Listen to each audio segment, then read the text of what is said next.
अत्र जन्म सहस्राणाम सहस्रैरपि सत्तमं कदाचिल्लभते जंतुर मानुष्यम पूर्ण संचयात। अर्थात सहस्त्रों वर्षों के पूर्णोदय के पश्चात ही किसी को भारत भूमि पर मानुष के रूप में अवतरित होने का, जन्म लेने का सुखद सौभाग्य प्राप्त होता है। आज हम सब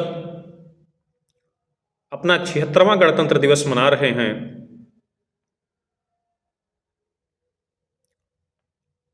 इसके इतिहास पर बहुत ज़्यादा हमें जाने की आवश्यकता है नहीं। सर्वप्रथम हम आपको गणतंत्र दिवस के पावन पर्व, पावन अवसर की कोटिशः शुभकामनाएं देते हैं।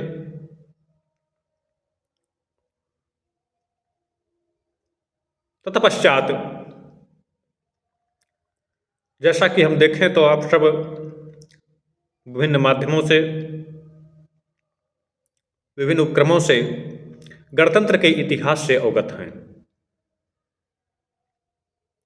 76 वर्षों के पूर्व के इतिहास में जाने के बजाय शायद आज हमारे लिए यह गौर किया जाना कहीं अधिक आवश्यक होगा कि 76 वर्षों के इस दौर में हमने क्या पाया और क्या खोया, क्या पाया और क्या अभी पाना बाकी है।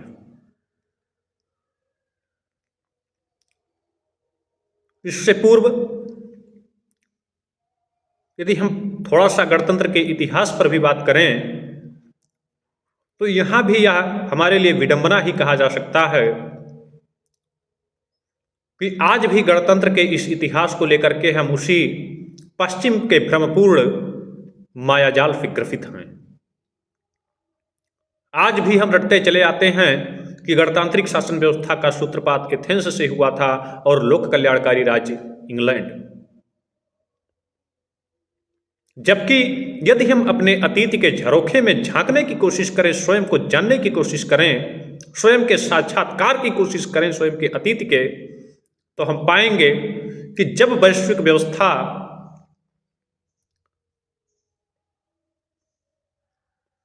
गण और तंत्र जैसे अक्षरों से भी अपरिचित थी, जब विश्व व्यवस्था अराजक और खानाबदोश जीवन व्यतीत कर रहा था, तब से ही हमारे यहाँ गणतांत्रिक शासन व्यवस्था संचालित होती चली आ रही है।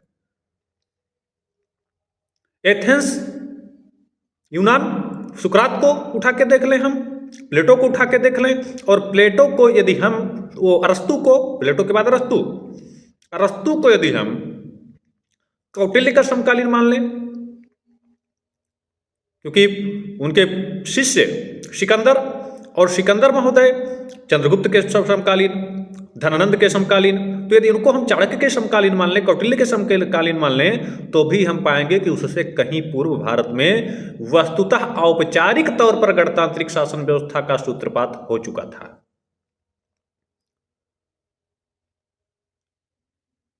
हमको लिच्छवी से जो है पूर्व मिथिला के विदेह में जाने की आवश्यकता है, जब जनक वंश के अंतिम शासक जनक कराल के कुत्सित शासन से त्रस्त होकर के जनता ने गणतांत्रिक शासन व्यवस्था को अख्तियार किया, और जो बाद में वैशाली में 8 गणराज्यों के वज्र संघ के रूप में फला और फूला।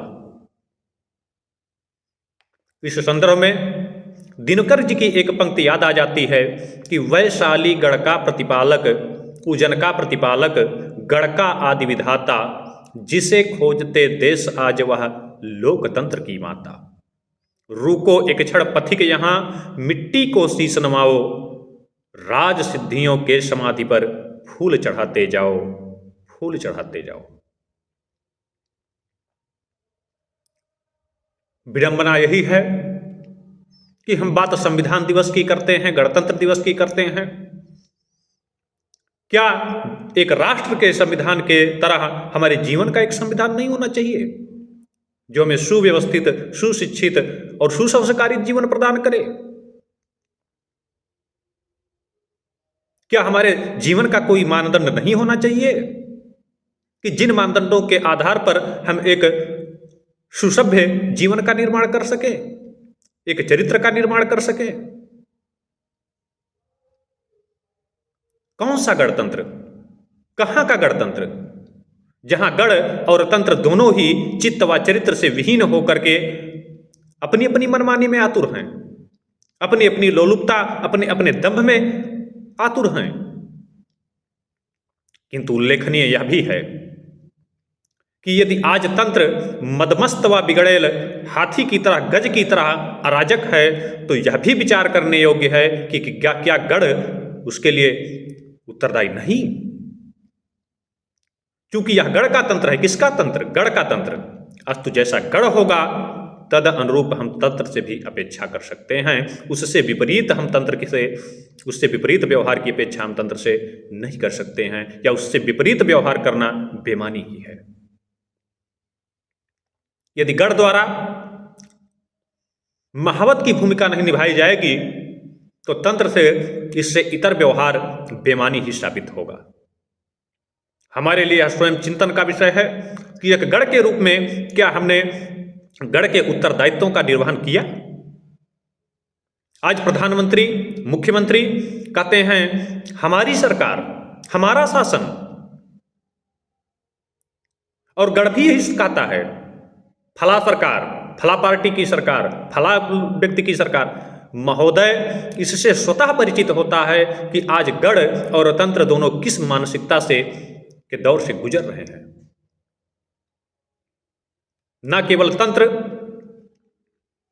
आज तानाशाही की उस हद को स्वतः स्वीकार करता है, अपितु गणतंत्र उसको स्वीकृति भी देता है।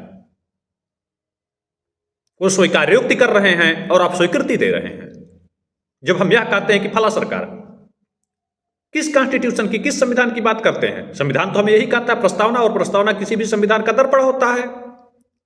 और प्रस्तावना में तो साफ उल्लिखित है कि हम भारत के लोग संविधान को अंगीकृत, अधिनियमित और आत्मर्पित करते हैं। तो शासन व्यवस्था के तो आधार तो गण हुए। लेकिन जब सरकारें कहती हैं कि हमारी सरकार, हमारे दल की सरकार, और गण भी कहता है फला की सरकार, तो किस गणतंत्र की हम बात कर रहे हैं? कहां है गण और कहां है तंत्र? आज यदि हम देखें तो अविश्वास का संकट सर्वत्र समाज में दिखाई दे रहा है। जिस देश में लोगों का स्वयं से ही विश्वास उठ चुका हो, लोग स्वयं को ही भूल चुके हों, उस देश और राष्ट्र के भविष्य पर चर्चा करना और निष्कर्ष तक जाना शायद ही दुष्कर है। गण का तंत्र से अविश्वास,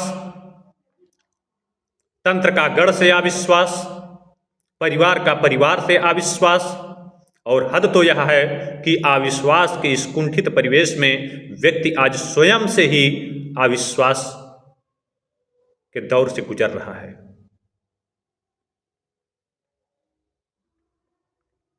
छात्र किसी भी समाज के मूल बिंब होते हैं, प्रतिबिंब होते हैं। और यदि आज हम देखें तो हमारे छात्रों में यह अविश्वास कहीं ज्यादा दिखाई देता है। आज हमारे छात्रों में स्वविश्वास, स्वयं के प्रति विश्वास की कमी, स्वप्रतिभा के प्रति आकलन की कमी कहीं ना कहीं हमारे लिए एक बड़ी चुनौती है। अध्यापक में स्वयं के अध्यापन के प्रति दायित्व के निर्वहन के विश्वास की कमी। कारण यह कि उसमें नफा और नुकसान की खोज। यदि हम बतौर एक अध्यापक के तौर पर ईमानदारी पूर्वक अपने दायित्वों का निर्वहन करेंगे तो हम इस नुकसान में चले जाएंगे, हम इस नफे में चले जाएंगे।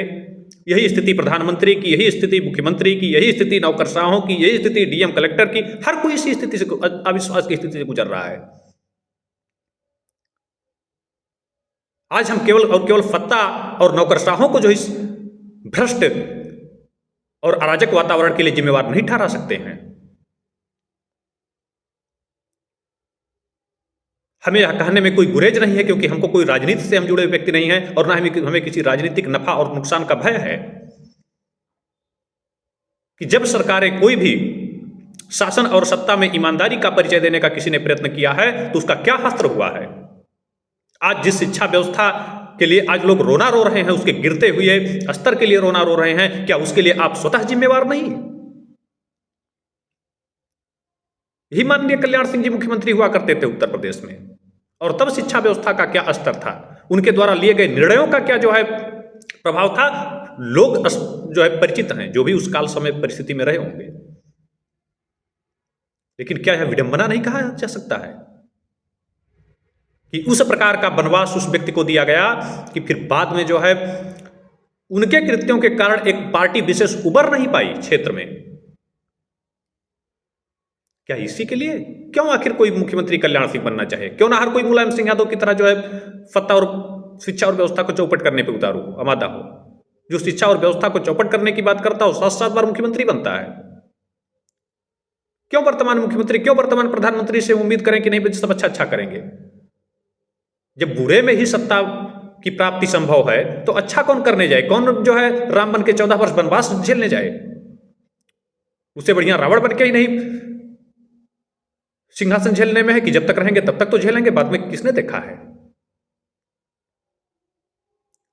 विडंबना यह है कि कुंठा के इस दौर में हमारा परिवार से अधिक पड़ोस पर विश्वास है। आज पिताजी का जो है चाचा पे भरोसा नहीं है जितना कि पड़ोस वाले पे है।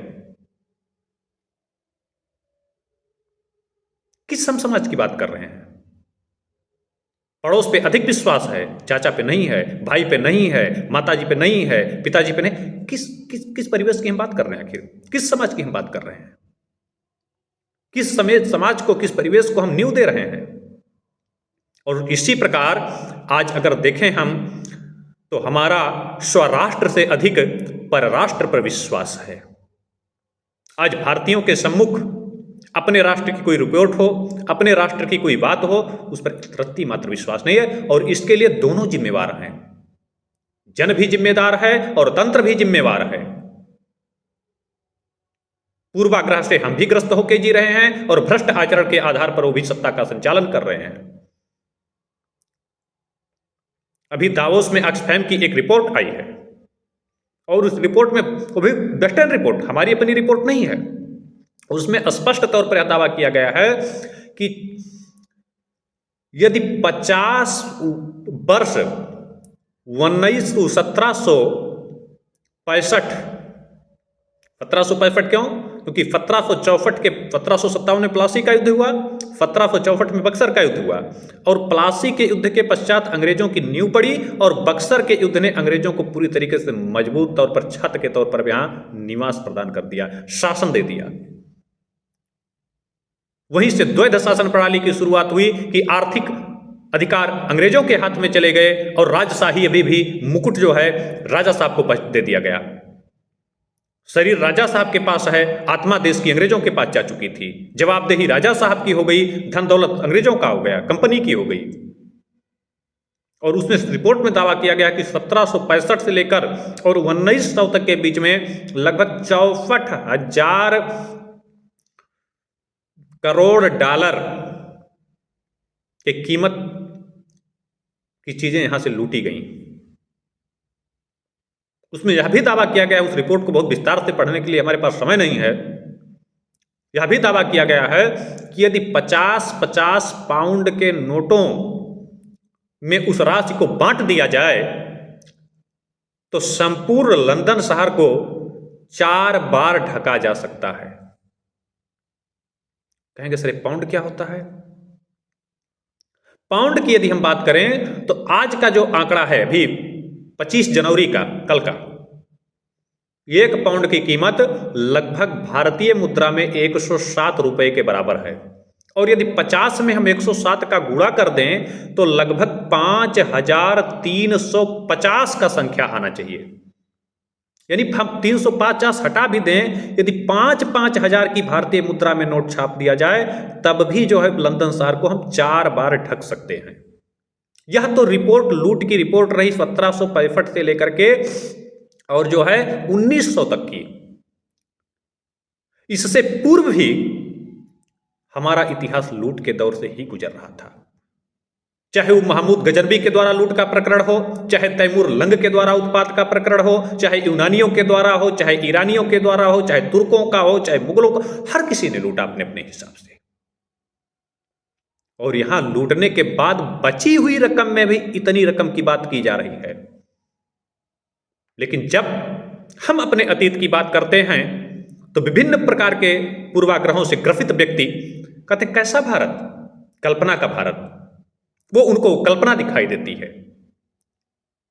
शायद वो दावोस में जारी रिपोर्ट पर थोड़ा विश्वास कर सकें, क्योंकि जब मैं कहता हूं कि आज हमारे लोगों को अपने राष्ट्र पर विश्वास नहीं है, पर राष्ट्र पर कहीं ज्यादा विश्वास है।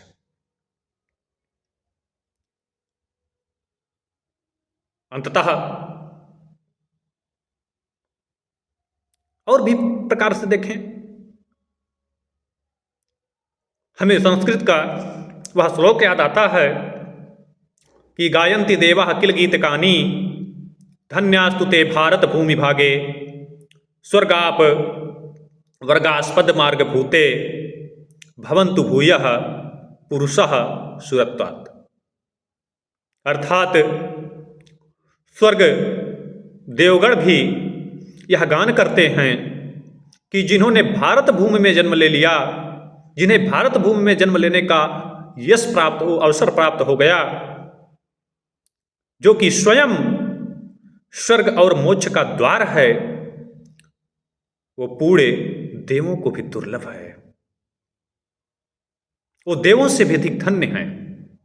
और आज हम इस 75 वर्ष के इतिहास में, 76 वर्ष के इतिहास में कहां से कहां तक पहुंच चुके हैं कि आज अमेरिका में प्रेसिडेंट ट्रंप तो फला देश में फला, ट्रंप को ही ले लें कि आज वहां 18,500 भारतीयों की सूची दी जाती है भारत को, और कहा जाता है कि अवैध तौर पर बसे हुए हैं और हम इनको यहां से हटाना चाहते हैं, निकालना चाहते हैं। और बेशर्मियत देखिए कि भारत का एक वर्ग कहता है कि यह सरकार की नाकामी है। भैया, इसको हमको सरकार वरकार में नहीं पढ़ना है। बतौर अगर हम नैतिक दृष्टिकोण से देखें तो आज अगर पड़ोस में, अब पड़ोसी के यहां चले जाते हैं, पड़ोसी थोड़ा सा मुंह टेढ़ा करके बात कर दे, थोड़ा सा मन गिरा के बात कर दे, कल से उसके यहां जाना बंद कर देते हैं। और यह विडंबना नहीं तो क्या है कि आज हमारी क्या ऐसी समस्या है कि वहां से हमको भगाया जा रहा है और हम वहां बचने के लिए कोर्ट का शरण ले रहे हैं, विभिन्न प्रकार के तर्क दे रहे हैं, विभिन्न प्रकार के बात कर रहे हैं।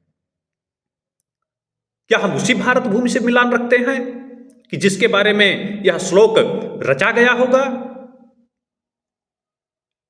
अंततः हम यही कहेंगे कि चित्त और चरित्र की पवित्रता व मन तथा और वचन तथा कार्य व्यवहार के साम्य के बिना समस्त उद्योग मात्र ढोंग ही हैं।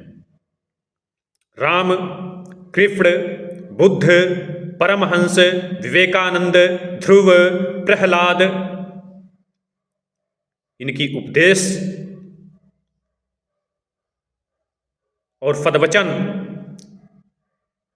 शायद ही हमारे लिए सार्थक सिद्ध होंगे, शायद ही उनका कोई महत्व होगा, जब तक कि हम तद अनुरूप अपने चरित्र में, अपने आचरण में बदलाव नहीं लाते।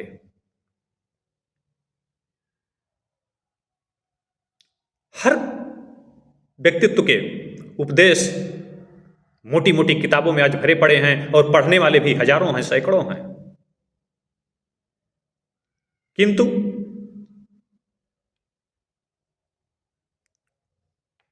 एक बुद्ध के बाद कोई दूसरा बुद्ध पैदा नहीं हुआ, एक विवेकानंद के बाद कोई दूसरा विवेकानंद पैदा नहीं हुआ, एक राम के बाद कोई दूसरा राम पैदा नहीं होता है, एक कृष्ण के बाद कोई दूसरा कृष्ण पैदा नहीं होता है, एक ध्रुव के बाद कोई दूसरा ध्रुव पैदा नहीं होता। कारण क्या है? यदि हम उपदेशों से ध्रुव बन जाते तो उन उपदेशों को पढ़ के आज हम बच जाते। ध्रुव बनने के लिए, प्रहलाद बनने के लिए, राम बनने के लिए, कृष्ण बनने के लिए तद अनुरूप चित्त और चरित्र होना चाहिए, तद अनुरूप आचार और व्यवहार होना चाहिए। यह राम और कृष्ण कोई व्यक्ति नहीं अपितु एक चरित्र हैं, और जब तक तद अनुरूप हम अपने चरित्र नहीं लाते हैं तब तक राम और कृष्ण पर शोध और अध्ययन होते रहेंगे और उसका कोई अर्थ नहीं निकलने वाला है। अंततः संस्कृत के एक श्लोक के साथ हम अपनी वाणी को विराम देना चाहेंगे कि सत्यम वृहत धृत धृतमुग्रम दीक्षा तपो ब्रह्मयज्ञ पृथ्वीं धारयन्ति। अर्थात सत्यम बृहद धृतमुग्रम से आशय है महान सत्यता, यथार्थ ज्ञान, दीक्षा तपो, छात्र तेज और धर्म के प्रति निष्ठा, दक्षता, तप, समर्पण, शक्ति और बलिदान ही वे गुण हैं जो किसी राष्ट्र का निर्माण करते हैं। दुखद यह है, मूल्यांकन का विषय यह है अंत में, और शायद हम लोग आज मूल्यांकन करें कि इनमें से हमारे अंदर किन गुणों की प्रधानता है, कौन से गुण आज हमारे अंदर विद्यमान हैं। क्या सत्यता हमारे अंदर बची है? क्या आज हम यथार्थता को स्वीकार करने की स्थिति में हैं? क्या आज छात्रों में वह तेज बचा हुआ है? क्या छात्र अपने स्वदायित्व के प्रति निष्ठावान हैं? क्या, और दायित्व के प्रति निष्ठा की तो बात छोड़ दीजिए, आज हम लोगों ने तो ऐसे भी छात्र समाज का निर्माण नहीं कर पाए हैं हम लोग कि आज छात्र को अपना दायित्व भी पता हो, इसमें हम जैसे शिक्षक भी कहीं अधिक दोषी हैं। धर्म के प्रति आज समाज में निष्ठा, कर्मकांड में तो निष्ठा हर किसी की दिखाई दे रही है, लेकिन कर्मकांड आज कहीं ना कहीं धर्म के ऊपर हावी होता दिखाई देता है। धर्म से हम कोसों दूर हैं। दक्षता, आज शिक्षक के सिवाय सब कुछ है, छात्र के सिवाय सब कुछ है। यानी जो दायित्व जिसे दिया गया है उसको छोड़कर आज हर कोई हर काम करने में लिप्त है। कलेक्टर साहब कलेक्टरी का काम नहीं करेंगे, बाकी सब करेंगे। अध्यापक अध्यापकी का काम नहीं करेंगे, बाकी सब करेंगे। छात्र पढ़ने का काम नहीं करेगा, बाकी सब करेगा। किस दौर से हम हैं? तप की बात करें, हर कोई सुख और भोग में वो है, हर कोई अपने निहित स्वार्थों की खोज में जो है लिप्त है।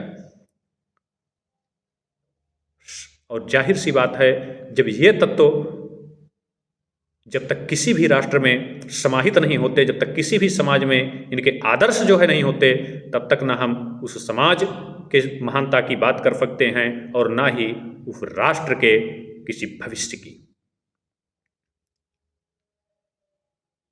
अंततः अब समस्त भारतीयों को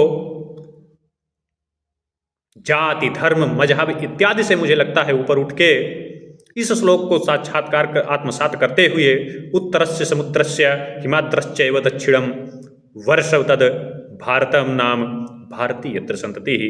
और केवल इतने ही परिचय के साथ यदि हम जीवन जीना शुरू कर दें तो शायद कहीं बेहतर और सुखद भविष्य की तरफ हम अपने आप को पाएंगे। इसी के साथ हम अपनी वाणी को विराम देते हैं। धन्यवाद। पुनः आप सबको गणतंत्र दिवस की बहुत बहुत शुभकामनाएं। यदि किसी भी प्रकार से कोई भी बात या वाणी हमारी आपको कटु लगी हो तो उसके लिए क्षमा चाहेंगे, लेकिन समस्या हमारी यह है कि मैं यथार्थ से नज़र नहीं मोड़ पाता।